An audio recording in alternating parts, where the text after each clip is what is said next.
Florida is one of my favorite travel destinations, though most of my travels there have been primarily to visit the state's theme parks. Of course, there is a lot more to Florida, and I want to go check the rest of the state out. I'm actually planning a trip there to take in some of their beaches next year, but in between checking out the parks on our most recent visit, I planned to spend an afternoon visiting one of the state's more than 1,000 natural springs. We visited Blue Springs State Park, which is about 35 miles away from Orlando in Orange City, Florida.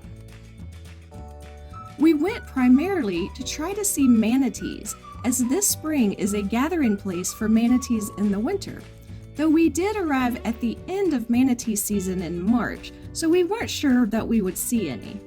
In warmer months, people can usually enjoy swimming and tubing here when the manatees are not about, though unfortunately that will not be allowed this year, as there is a project ongoing from now until November 2024 to stabilize the banks of the spring. There are other things to do in the park as well, in addition to looking for manatees. We visited a historic site on the property and took a boat tour. We will share all of that with you now. The park is open every day from 8 a.m. to sundown. Park entry costs $6 per car. We started our afternoon by hanging out along the spring, trying to see some manatees. There was a park volunteer showing people where to look. Most manatees were gone by our visit in March, but there were 4 or 5 still hanging around in the spring. Manatees seek out the waters of this spring in the winter because the natural spring stays 72 degrees Fahrenheit year-round, regardless of the temperature outside. In January of this year, the spring had a record of over 900 manatees. There were so few when we were there that we wouldn't have seen some of them if the volunteer had not been there to point them out. Our closest encounter with a manatee actually happened on the boat tour. We'll share that with you in a moment. This park can get crowded and reach capacity during the peak of manatee season, as well as during the warm summer months when visitors want to swim here. They'll close the park when they reach capacity, and you'll only be allowed in at that point if you have camping or boat tour reservations. So you will want to arrive early in the day during the busiest tourist seasons to make sure you can get in. While here, you can rent kayaks or even take a guided kayak tour in St. John's River, which is connected to the spring. And scuba diving is also an option as well. We booked a 2-hour boat tour through St. John's River during our visit. For $35 and some change per adult, with discounts for senior adults and kids, you can take a 2-hour narrated tour. As soon as we boarded the boat, a manatee swam right along the side of the boat. And that was our closest view of a manatee during this visit.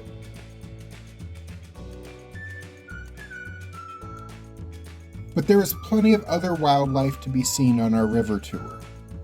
The tour guide told us about the river and its history as he steered our boat through the water.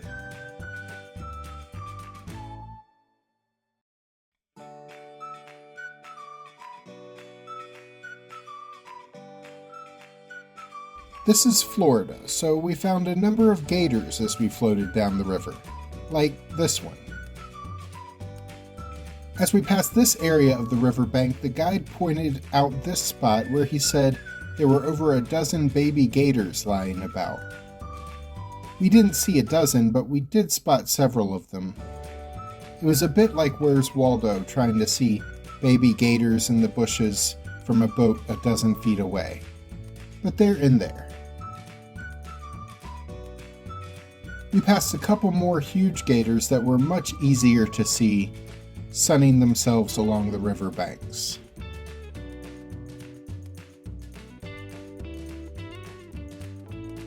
Weighs? I would say he's probably close to 900 to 1,000 pounds. We only see about, what do you think, 4.5, 5 foot of him? Their tail is the length of their body. We passed a number of turtles along the tour. And there were a lot of birds to be seen along the way, though many of them were so far away that it was difficult to get footage of them.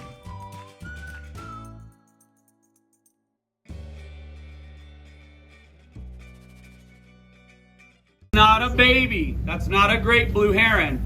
That's a mature little blue. When they actually first hatch out, they're white. They'll be white for about a year, and then they'll slowly turn to the blue color. And in that transformation, they're called a calico.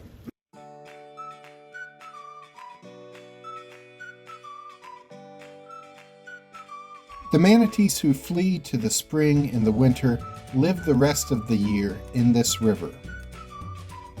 Some of them have a small buoy tied to them, allowing them to be tracked for research purposes. In this footage, you can see one of these small buoys being pulled along by a manatee under the water.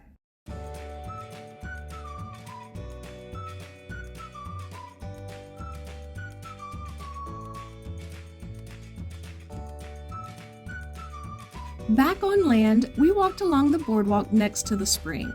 If you're looking for a longer hike, the park has about 4 miles of nature trails. There's also a playground and a picnic area as well. We also toured the historic site at the park. It is the Thursby House, which was built in 1872 by Lewis Thursby, who arrived at Blue Spring by steamboat and bought the land and the original log cabin that was on it for $400. They lived in that log cabin for a number of years before beginning construction on this home that we toured, which was made using Georgia yellow pine and cypress shingles.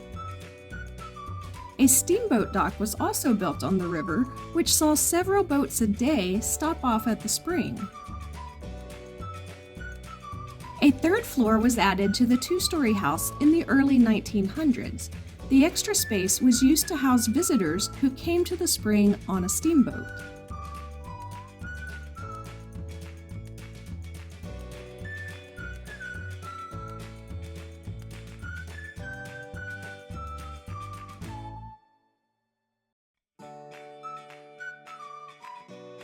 The home was built on a Native American garbage heap, which was left over 300 years before the Thursbys arrived. Archaeologists have used this and several other mounds found on the property to find a number of Native American artifacts.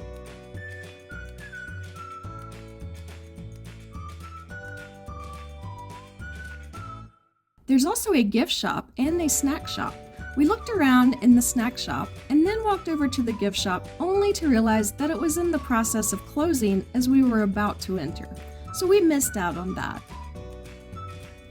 Anyway, this was a great afternoon out in the beautiful spring weather of Florida. We really enjoyed seeing the spring and the wildlife and learning about the area's history. There are a lot of natural springs to check out in Florida, and we definitely want to go see more of them. But in the meantime, we highly recommend checking out Blue Spring State Park. Check out the links at the end of this video for some more Central Florida fun. I'm Alice. And I'm Jack. Be sure to click the subscribe button and the notification bell so we can see you the next time we're traveling through.